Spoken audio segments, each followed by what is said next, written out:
So now we're going to create our first question set, and that's going to be for the task here where we're collecting information from the user. So I'm going to navigate to question sets, and in this menu we have a list of all the question sets that we've created in the past. So if we had, for instance, a personal information or personal questions where we were asking for personal contact information already created, we could plug that into multiple processes. But we're going to create a new question set. So I'm going to hit create a new question set. We're going to give it a title. We're going to give it an administrative description, and then we're going to give it a public description. The public description is what the user will see when they go through the process. And once we have that, we're going to hit create. Now a question set is worthless without questions, and we're going to create a few questions for this particular task. Now this task we're going to look primarily at live question sets, but at the end of the video here we'll take a look at what the other question sets look like as well. So I'm going to hit new,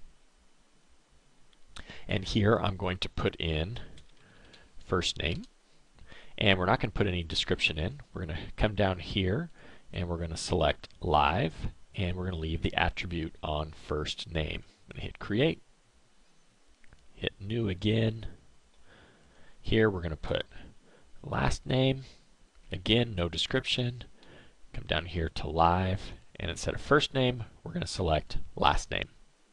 Hit create, and we're going to create one more.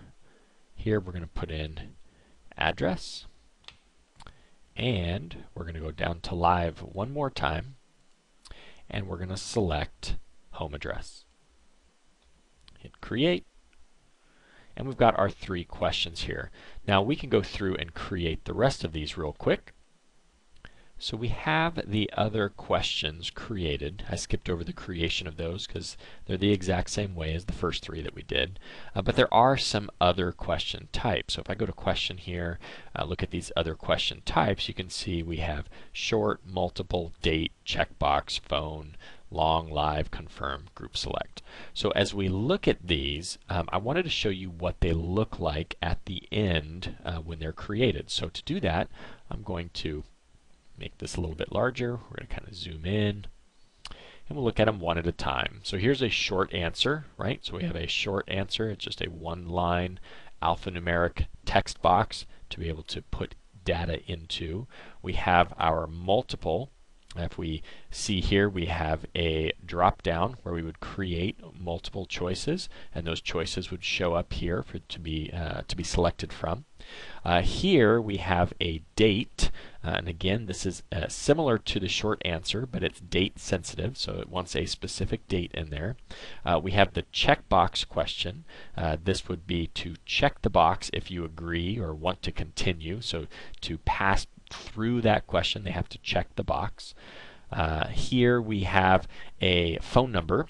So this is often a thing where you would need a phone number for someone outside of what is saved on the city. So this wouldn't be their home phone number or cell phone number, but it might be a phone number of children or things like that.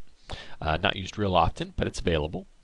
Here we have a long answer, so this is like the short answer, but it has a paragraph, and you can make this longer or shorter, and as you progress through, you'll get a navigation bar on the side there to be able to scroll through, or a scroll bar.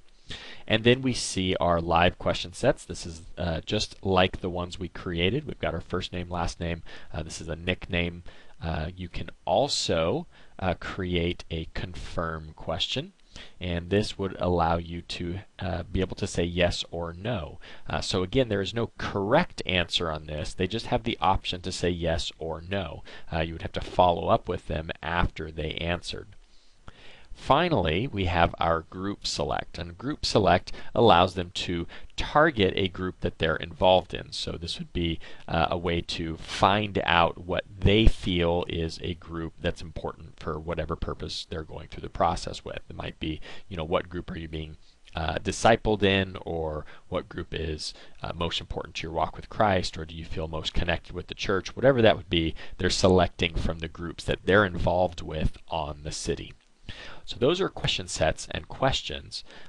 Next, we're going to be looking at how to plug those question sets into a task.